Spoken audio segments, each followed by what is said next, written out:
back to another whiteboard chat, and today we are going to talk about your brain on a diet. So this was a question that was actually put into one of my Q&A threads, but I think it's definitely better as kind of a whiteboard topic here, because we talk a lot about how calorie restriction can affect leptin levels, how it affects ghrelin levels, how it affects perhaps other metabolic adaptations, hormonally.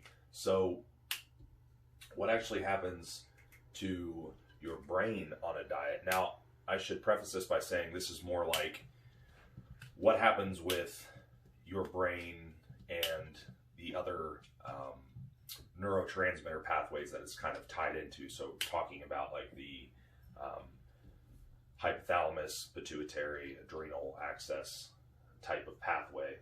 But what actually happens to your brain, your mood, like all those things, depression, anxiety, all of that. So anyhow, talk about what the research actually says, and there's some mixed research on this, and here's probably why. Simply because, well, we have to study certain population. They use animal models a lot because ethically they don't starve humans that often, okay? So I don't think it's something that they necessarily want to do a lot in the research community, but animal versus human models. In the animal models, they can do short-term studies on things that have like shorter lifespans, mice. I think there was a study on flies, something like that, okay? And there is a little bit of human research on this, but not a lot. Now, what you'll see in the human research a lot is actually an improvement in cognitive function, improvement in serotonin and dopamine levels, and all these things in or overall neurotransmitter profile and subjective well-being, I guess, with the caloric restriction groups. And take that with a grain of salt, because what we're dealing with here in our physique enhancement arena is people that are going to want to get to abnormally low amounts of body fat.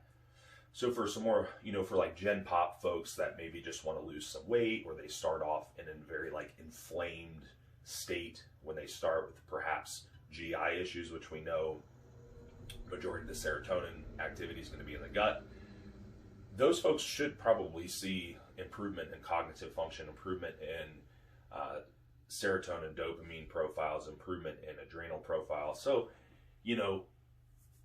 I guess it's really going to boil down to duration, right? Duration, and then also, got a red marker here.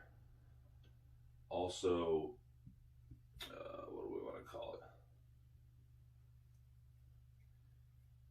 The duration, and then also we'll say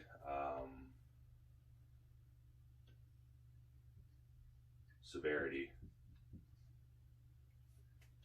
Okay. Yeah, I spelled that right. So, how extreme is it? How far away from our natural set point are we? How long is this occurring? Because acute versus chronic changes are going to be a little bit different. Like I said, potential benefits. They're talking about this improvement in cognitive function, improvement in serotonin levels, improvement in dopamine levels, improvement in probably glutamate levels, improvement in, all these things. Probably a lot of that's due to reduction in the inflammation cascade, okay? So, like, we're kind of looking at effects down the chain. Probably improves the gut, probably improves inflammation, all these things kind of leading to that secondary benefit. Again, indirect benefits. So it's kind of a result of these other areas improving and kind of lifting that burden, that inflammatory burden on these systems. Potential negatives. Sure, so like I said, chronic versus acute. Changes in mindset and dopaminergic kind of mindset. So let's talk about more like prep or more harsh fat loss phase, okay? So this is going to be, I mean, whether you want to consider it acute or chronic is kind of beside the point, but it is severe, right? and it would be probably relatively chronic, right? It's not like you're restricting calories for a week. I mean, you essentially are participating in planned starvation and prep, at least a lot of people, to once you get to a certain point. All right. Now the changes in mindset really come about by this like hyper focus on the activity itself, right? The planning, the daily tasks, the cardio, the hyper focus on every single little detail. And some people are like this in the off season too, and we'll still see the negatives in terms of stress. We just won't have the caloric restriction. So you're basically coupling this like anxiety driven, dopamine driven cascade of behavior with caloric restriction, and now we have a negative outcome.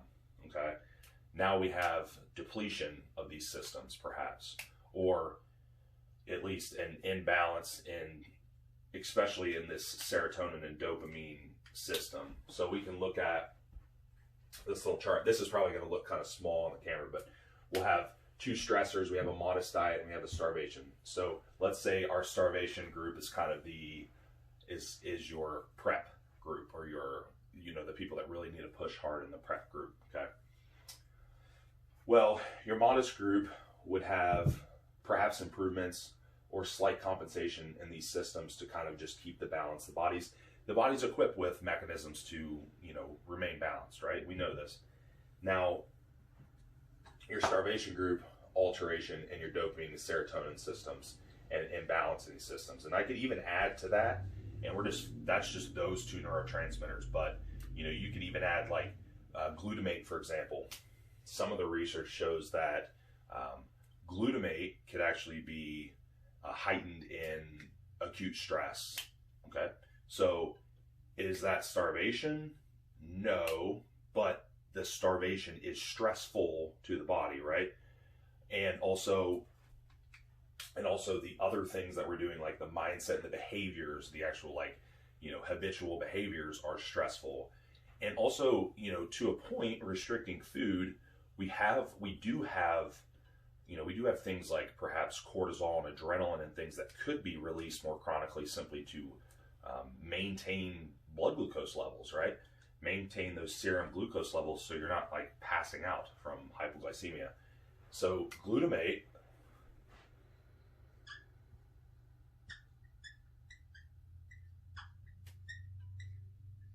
could go up, and glutamate is easily the most excitatory neurotransmitter.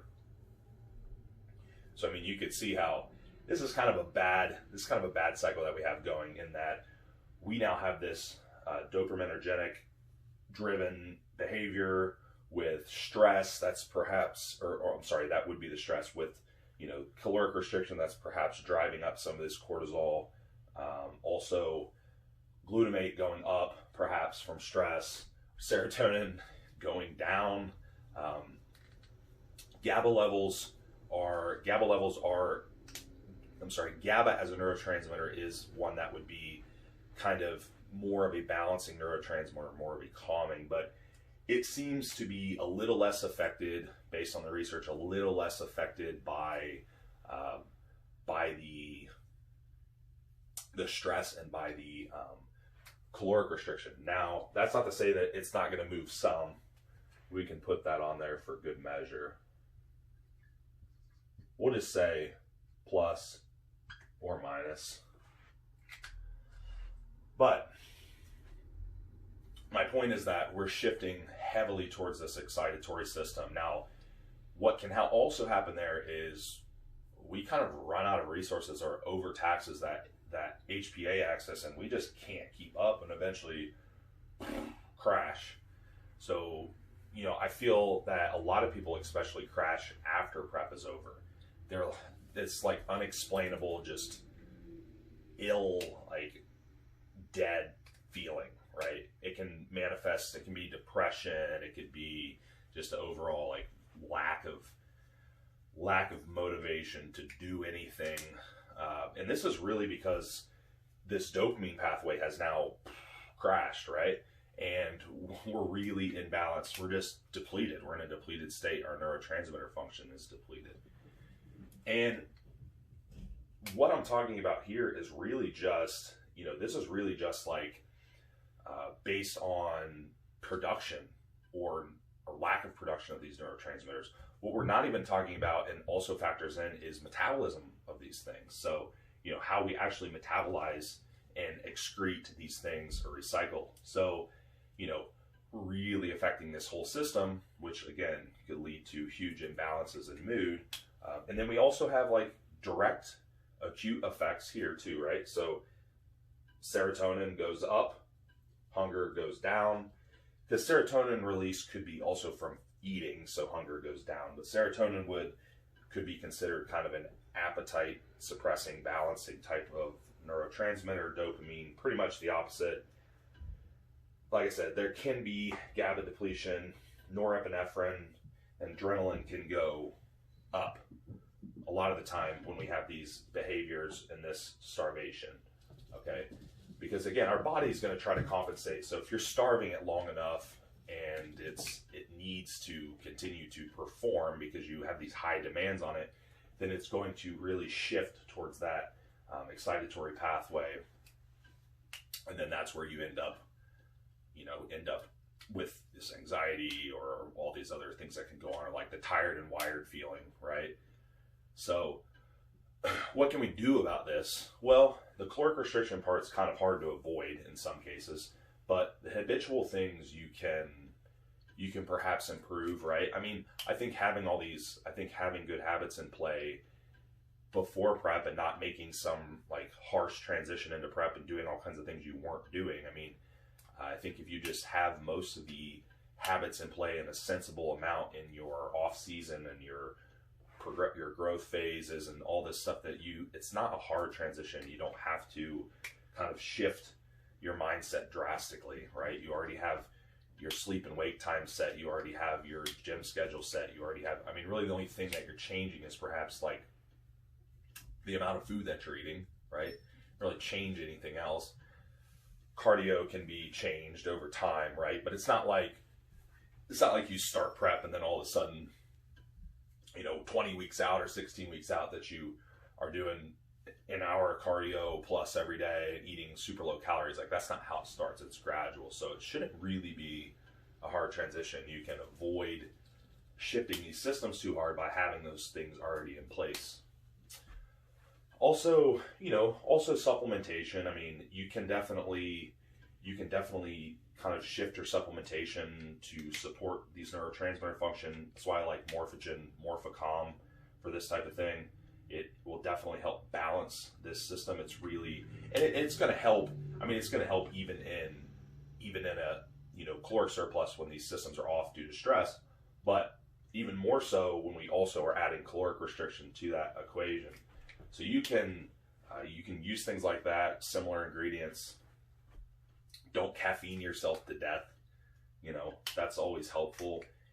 Even if you're not restricting calories and you're just caffeining yourself to death, these systems are really off. And eventually, like I said, that dopamine pathway and the overall production of these neurotransmitters can just kind of bottom, and you just not getting anything out of it. Yes, you kind of desensitize to the caffeine, but you're also burning out these pathways. So yeah, so like I said, it's mostly just habitual. You mostly just need to have good habits in place and not like completely flip your mindset when you are going into these, this preps. There's no reason that you can't execute a plan and stay calm and, not be a complete nutcase.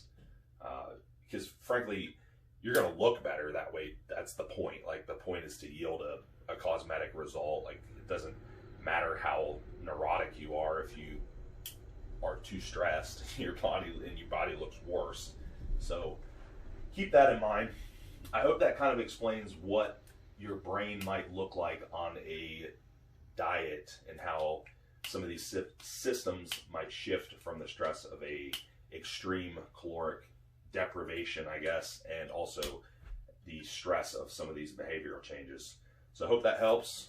Talk to you guys next time.